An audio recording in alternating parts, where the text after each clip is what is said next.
Vande Gurum children.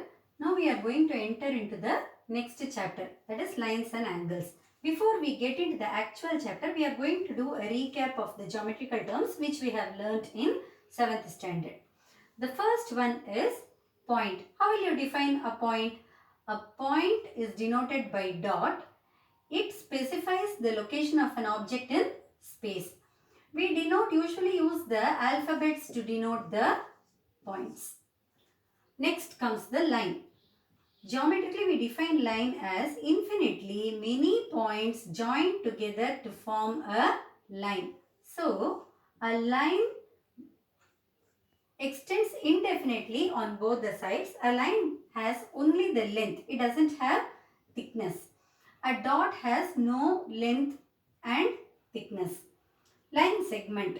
When it comes to line segment, it can be defined as the part of a line with two end points. So this is the line segment AB. It has a definite length. Ray. Ray is also a part of a line with one end point. So this ray extends indefinitely on one direction and it does not have a definite length.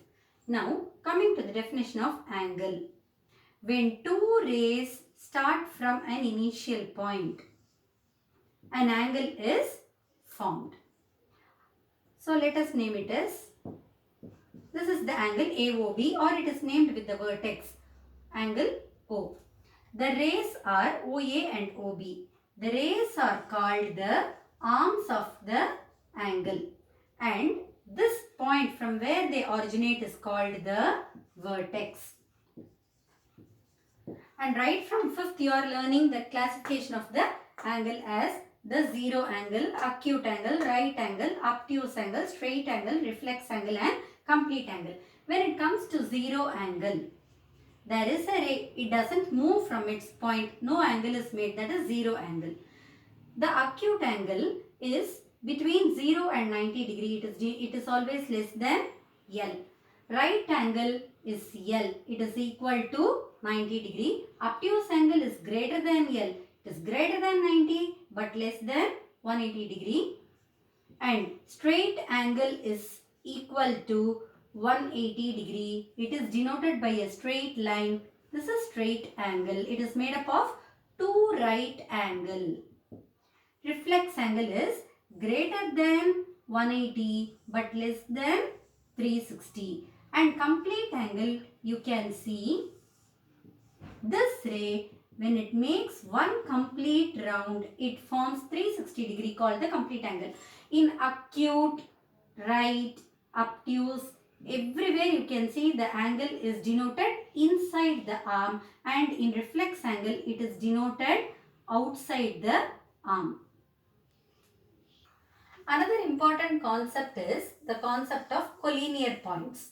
Linear means straight line. So if more than 2 points lie on the same straight line, then those points are called collinear points. You can say, see A, B, C, D, everything is lying on the same line. So A, B, C, D are collinear points.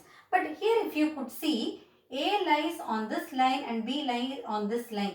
So they don't lie on the same straight line. So in this case, we call them as non-collinear points.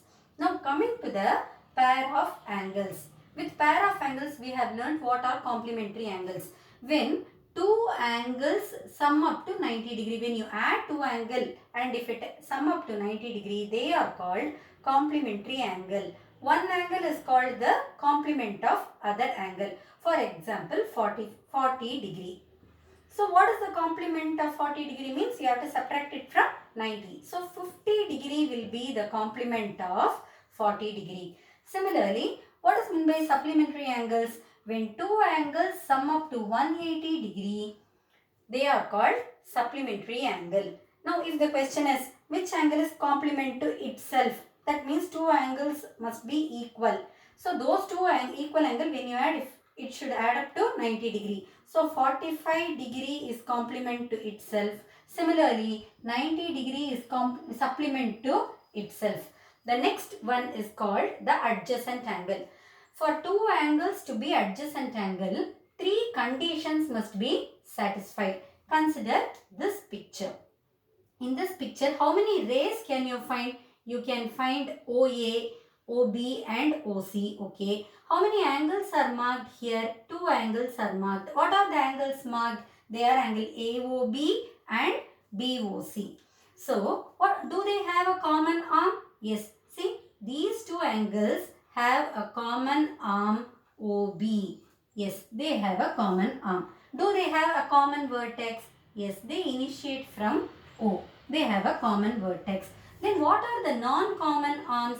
OA is a non-common arm and OC is a non-common arm. Where do they lie? They lie on either side, that is both the side of the common arm. So these three conditions must be satisfied. Only then you can call those two angles as adjacent angles. Suppose if I consider AOB and angle AOC, you should ask yourself whether three conditions are satisfied.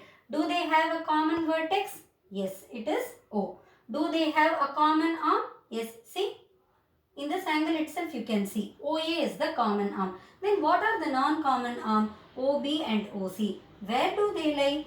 They lie on the same side of the common arm. So the third condition is not satisfied. So in this case, you cannot call them as adjacent angles. So for two angles to be adjacent, the three conditions are they should have a common arm, they should have common vertex, and the non-common arm must lie on either side of the common arm.